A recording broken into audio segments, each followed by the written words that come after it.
exactly does it mean to be rolling for a hoop, a disc, a ball, or whatever? And how does this happen?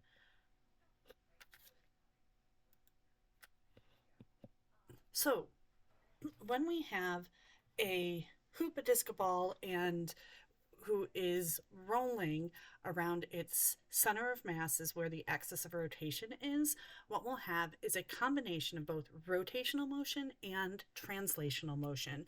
And this creates, when we add them together, the overall effect of the concept of what we know as rolling without slipping in this particular situation.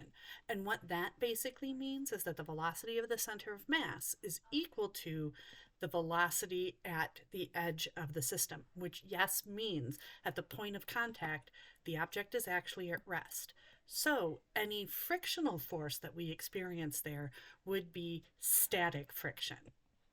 Now, when we are rolling up a ramp, or honestly down a ramp, we're going to need to work on what is the acceleration of the ramp on the ramp. And to do that, we're going to need to think a little bit about what's going on in this situation. So we're starting with a ball that has a center of mass velocity moving to the right towards the ramp. So if this is true, which way would the ball need to rotate if it's going to be rolling without slipping on this horizontal surface? Yep, clockwise. Okay, if it's going clockwise, it will proceed to the right. Now, when we're rolling on the ramp, what's going to happen to the motion of the ball? Okay, so on the ramp of the hill, we know that it's going to be decreasing its center of mass velocity. It's going to be slowing down. But if it's going to continue to roll without slipping, that means its rotational velocity is also decreasing. Think about it. When it gets to the top of a hill, you never see a ball spinning, spinning, spinning. It has completely stopped at that highest point. But we already knew this just because we're experienced on this planet, which means we know a few things about what's going on the ramp already, and this will help us think about and how to do the actual calculations. So this is one of those times where thinking ahead is really, really helpful.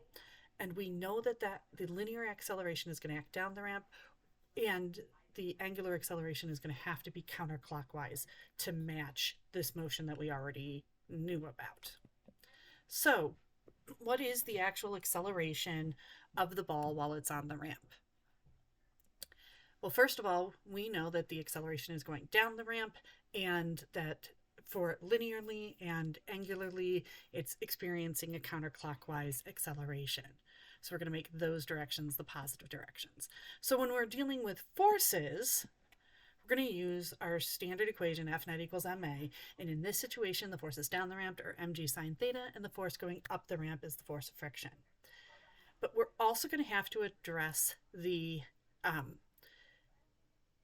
angular acceleration, which means we also need torque. And the torque equation is that torque net would be equal to I alpha, which would be the force of friction between the ramp and the ball or disc or hoop or whatever it is, times the radius of the ramp, hoop, or ball. Right. Now, we know from our previous study in rotation that rolling without slipping would basically mean acceleration tangential has to equal the acceleration of the center of mass, and we already know that the acceleration tangential is alpha r, which means we can replace alpha with the acceleration of the center of mass, which is the same acceleration we have in the force. So we can say that I acceleration over the radius of the ball is equal to the force of friction times the radius of the ball. So isolating for the force of friction, which we currently don't know, we can say that the force of friction would have to be equal to the rotational inertia times the linear acceleration of the ball on the ramp divided by the radius of the ball squared. Okay, so we can then plug that equation, that value, into our force equation, giving us that ma is equal to mg sine theta minus the quantity I over r squared times the acceleration. Now, if we're trying to find the acceleration, we have to move all the accelerations to one side. So that means we can, and then we're going to pull out A, which means we can get that the quantity of mass plus rotational inertia divided by the radius of the ball squared, that quantity multiplied by the acceleration is equal to mg sine theta.